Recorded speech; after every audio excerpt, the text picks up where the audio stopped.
Hey folks, so we're back on the dev server taking a quick look at the Strikemaster Mk.88. This is going to be one of the rewards from the upcoming Battle Pass season. I'm kind of excited for this, but kind of not. You know, I've been hoping for a long time that they would add more light aircraft or like converted trainers and stuff into the game, like an armed version of the L-39 or like the A-37 Dragonfly, things like that. And the Strikemaster definitely falls into that category. This is an armed version of the Jet Provost Trainer. And its performance is going to be really basic, and its armaments are going to be really basic. Now, taking a quick look at the stat card here, this is going to be in rank 4 at battle rating 6.0. Now, you might think that that's a little low for a jet. I don't really think so. I think that's actually going to be kind of appropriate, and I think you might agree once you see it in action here. Now, I want to show you something first of all. Let me zoom in a little bit. This thing is powered by a Rolls-Royce Nene engine. Now remember, this is an engine from the, 1940s, okay? Very entry level. The pilot has no ballistics computer or anything. And its armament is 2 FN 6030 machine guns. These are light 7.62 rifle caliber machine guns. That's all it's got for cannons, guns, fixed armament. So, not really too punchy there. I mean, there are aircraft in rank 1 with more offensive firepower. The secondary weapons, limited 4 pylons. You can take some Snake Eyes, 500 pounders, regular 500 pound bombs, 540 pound bombs, Sneb 23 rockets, and Mighty Mouse rockets. So the loadout options are going to be pretty light. Based on the light machine guns and what we're seeing here, I'm not really seeing a whole lot of air-to-air combat potential for this aircraft. And that's accurate. The Strikemaster is, it's a light counterinsurgency, basic attack jet. This is not something that's going to be going out and doing all kinds of dogfights and interceptions. Now, unfortunately, here on the dev server, I only have this loaded up as a preview, so I can't take it out into a mission, but I am at least going to take it out into a quick test flight and show you some stuff with the weapons and share some thoughts. Alright, so we're out in a test flight. I've got some rocket pods loaded up. Nothing really fancy here. And, first impression, this thing is slow. Very slow. The acceleration is not great. Here I am in basically, straight and level flight. You can take a look at my speed in the top left. We're not accelerating very quick. Now, there's the top end speed on this is okay for what it is. It's, a straight wing, really basic design early jet here. It wasn't built for speed. I mean, it's a 2-seat trainer. But that, again, I think is going to really limit the potential for air combat, even combined with these puny guns. Energy retention and maneuverability. I mean, you can get a look here. We're getting a little bit of an energy turn. The retention is decent-ish.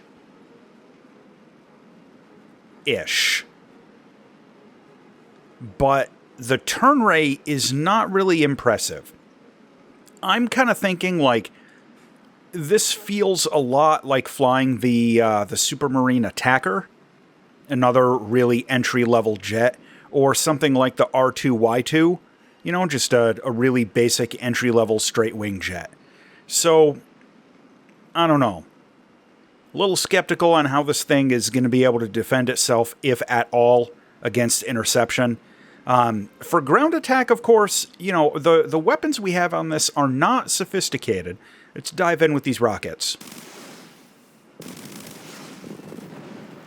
Yeah, we don't have any CCIP or anything like that. All we've got with the rockets is that almost useless aiming trait. Now, the quantity of weapons on this, I think, is going to be what determines, like, how effective it is. What I mean is how good you are at blind dropping dumb bombs and blind firing rockets, at medium speeds. That's going to determine how useful this aircraft is. My gut is telling me this is not really going to be a champion in air battles, but in ground battles, it'll fill, I don't want to say it'll fill a gap, it'll fill a role for light attack. I couldn't even hit with those. I'm terrible today. It'll fill a role for someone who wants like some really light attack capabilities for low spawn points, in their ground RB lineup for Britain. That's really what I see this guy doing. Let's see if I can take another shot. How we doing? All right, we got that one on a straight shot. So I'm going to fly this back out with some bombs, and I'll be back in a minute. Okay, we're back out into a second flight here. And I've taken the loadout of the 4 540-pound bombs. This is basically the heaviest loadout this plane is going to get. And I got to tell you, it really hurt the flight performance. It took me a while to climb up. And I mean, I'm only at 2,300 meters. So again, the flight performance on this thing is entry level. So what I'm going to do is I'm going to try a dive bombing attack. And we can see how terrible I am at dropping bombs without the CCIP or anything like that. Right on that 2S6, maybe right about there.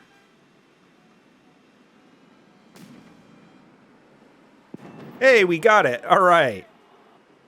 So dive bombing is a go, and it does have air brakes. You can see you can kind of see under the wings there. We've got those air brakes. So let's try a horizontal bombing pass. And again, you can take the snake eyes with this, but without a CCIP and without a CCRP, landing those snake eyes is going to be a challenge.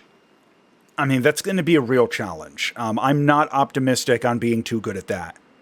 But let's try a little bit of a gentle horizontal drop here. Junk. All right. Yeah, so the bombing isn't too bad. If you do, like, really safe bombing attacks like I did there, the dive bomb and that horizontal drop, sort of a medium dive like this, let's see what we get. Another good hit. Okay, well, maybe I'm doing a little better than I expected, but point is, without any sort of, like, aiming guides, it is going to take some pretty good muscle memory, or, frankly, just a lot of really good gut instinct in order to get bombs on targets with this thing. I'm not going to use the word skill, because I don't think that that's skill. That's luck combined with more luck. But let's take another drop here on a moving target.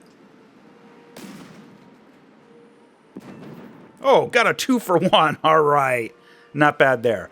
All right, I'm going to take this up one more time without any weapons, and I'm going to try and catch one of those MiG-15s. All right, so I'm back in one last test flight here with no external weapon load, only the internal low-caliber machine guns.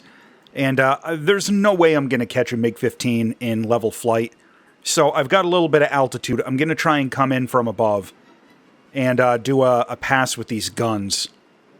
I'm not expecting much out of this, but we're going to try. Gonna try and come down behind him, maybe. Maybe get a little bit of time on target. Come on. Come on. Oh, got a hit. Come on. Come on. Come on, get him. Get him. I can't hit anything with these guns. Oh, even point blank. Oh, man. Yeah, that's rough. These things very low firepower. Even if you're a better shot than I am with these not super accurate, let me get something a little better contrast with these not super accurate rifle caliber machine guns. Getting air to air kills in this thing, again, it's going to be more luck than skill. I don't care what anyone says. So my first impression of the Strikemaster 88 here, it's going to be kind of a little gimmicky vehicle.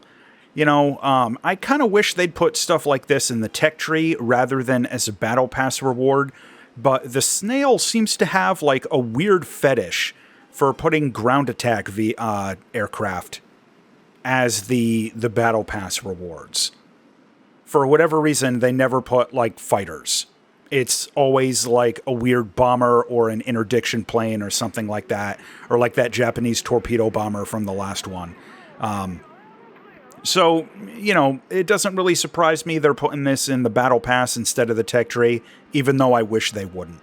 The performance on this thing is going to be very entry level. I think my first impression of this is that BR 6.0 is not super low.